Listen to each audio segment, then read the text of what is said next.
আস্তে আস্তে যাচ্ছি পিজি থেকে।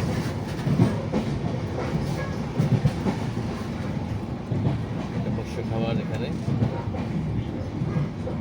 আমরা এখন ধীরে ধীরে চলে যাচ্ছি ব্রিজের উপরে।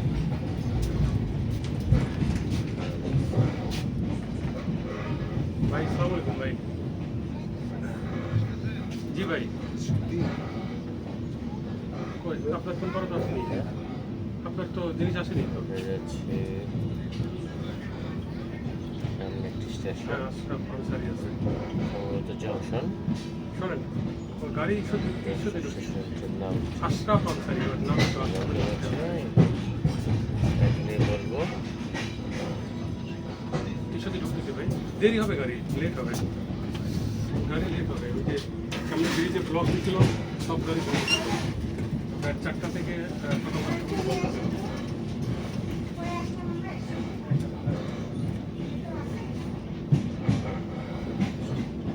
হ্যাঁ, পরে জানাবো ভাই, এটা এখনই বলতে পারছি না। গাড়ি নিছেন নাকি? আপনার গাড়ি উঠেছেন? ঈশ্বরদীর কাছাকাছি পৌঁছে গেছি।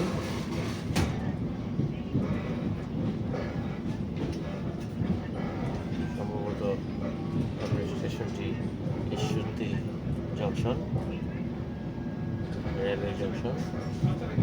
ঈশ্বরদী তো ঈশ্বরদীর পরে হলো কি আরেক bridge, Ishwardi station railway station. এখানে দুই মধ্যে একত্রে সংযুক্ত হবে, ক্রসিং হবে। আমরা ইন্ডিয়া থেকে যে মধ্যে এসেছে আর বাংলাদেশ থেকে মধ্যে যাবে না, এটা লোকাল গাড়ি। এটা আন্তনগর মনে হয়। আন্তনগর, এটা এমনি সিল সিটি পড়ে আছে।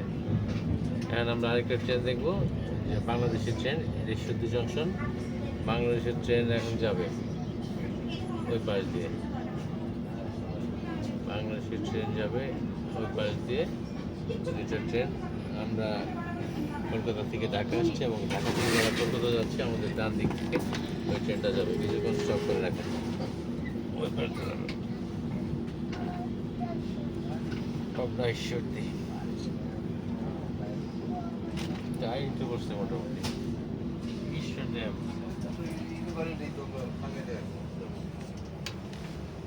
স্টপ করে রাখেন, ট্রেনটা আবো কিন্তু হচ্ছে প্রচার এটা। এই কলকাতাতে ছেড়ে আছে না, যারা ঢাকা যেতে চায়, ঢাকাতে যারা ছেড়ে এসেছিলেন যাবো এখন।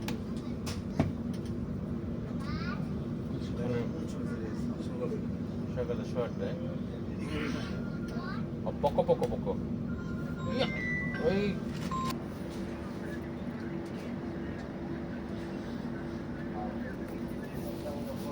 হ্যাঁ, এরকম কিছু। হ্যাঁ,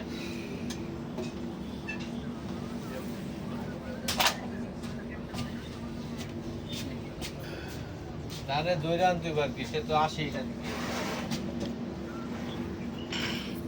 হ্যাঁ,